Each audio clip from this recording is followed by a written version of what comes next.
So yanzu za mu je ga yadda ake registration na Pi network. Da farko in kun so ku iya clicking on this link ko kuma kawai za ku iya zuwa cikin Play Store ku yi searching Pi network ko ku yi searching ku ɗauko shi ku yi downloading app ɗin nasa. So bayan kun yi downloading misali gashi Pi network gashi, so already kun ga ina da shi sai ku buɗe shi bayan kun ɗauko shi a Play Store. So anan za ku wurin country ku yi searching Nigeria, bayan kun searching Nigeria nan ku sa number da kuke so ku buɗe shi. So bayan kun sa sai ku yi submitting. After kun yi submitting sun ce ku sa email ɗin da kuke so za a yi sa verification. So shine ga nan bari na sa email ɗin. Bayan kun sa nan za su ce ku maimaita shi email ɗin again da ku sa. So gashi zan maimaita. So bayan kuma mai tashi sai ku je next, bayan kuma yana za su ce bukatu ku create password. Ku rika create password strong kamar da kuka a bidiyo na bayan da ake na sidra ku sa strong inda ba ka a samu wani issue. Upper case, lower case, special character and numbers. So bayan kun sa password anan na sa bukaci ku mai ta password din sai ku submitting. So bayan kun yi submitting nan zai zo muku ya ce ku ce set account name ko nan farkon nan na bukatar ku sami ne sai akwai abu ɗaya da zan faɗin maku, make sure kafin ku sa suna nan ku tabbata national ID card naku ko voters card naku suna exactly yake, ka a samu daidai da different na harafi ɗaya ko u ko ta a ko na abu exactly ya kasance iri ɗaya yake da national ID card ɗin ko voters card naku, ku tabbata yana relating.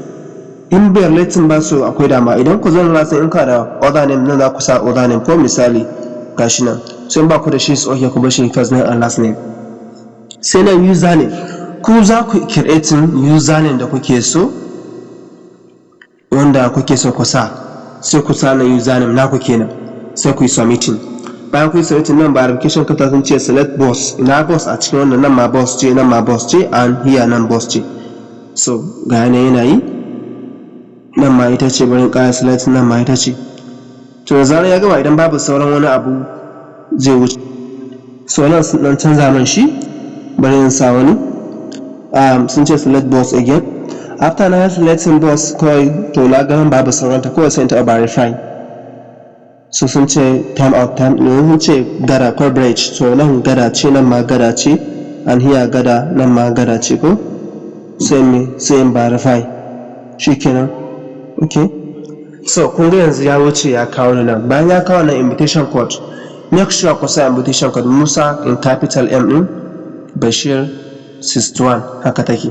In kun lura a ƙarshen ma cikin da yake da suna cikin nan da na turo muku kun ga gayan da yake ko ƙarshe ga nan Musa Bashir 61 haka za ku sa invitation, who invite you, wa gayyace ku.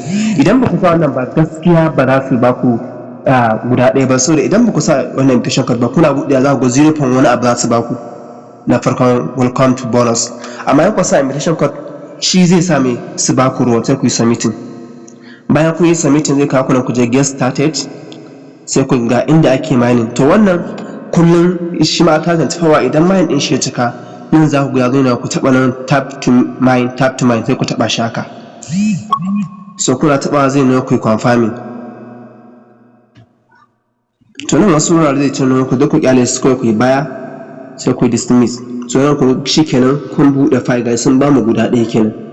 Sai abu na gaba zan nuna muku kafin mu je ga KYC, idan ka zo nan ku taɓa na profile sai ku je profile kun haka suna cewa update nan ku tabbata sunan ku abin da ke ƙara muku daidai da lashi kaɗan ku sunan ku wannan. So sai nan akwai verification email za ku zo ku yi verification na Gmail naku ku tura, za su je su an tura code cikin Gmail ɗin.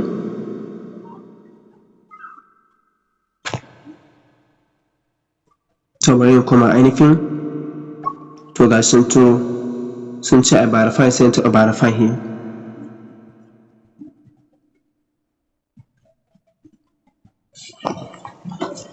Kun ga sun ce verification successful, kun ga ina koma ya ce finish an gama verify.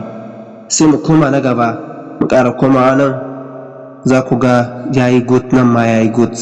Me na gaba Facebook ba dole kun yi hada Facebook sai phone number.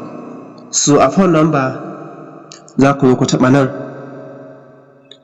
sai ku sa misali phone number ina tana cikin wannan wayar ne, amma me kashe ku tabbata a phone number naku akwai katin da ya kai naira 50 ko 100 sai ku taba start now ko ta start na ya ku open message. Okay, gashi zan open message. So kun ga wasu code da suka kawo, to line nawa yana cikin mai sim 2 sai yanzu in sim 2 sai in tura shi. Kun ga mai yawa so ya shiga, gashi na tura, ina tura sai in baya, bari in waiting. To kun ga ya ce number successfully ya verify. Kun ga duka naira 20 ma suka dauka. So kun gani shikenan na yi verify phone number. Yanzu sura Facebook, shi Facebook ba dole bane. Shikenan kun gama da register na mi na Fi Network.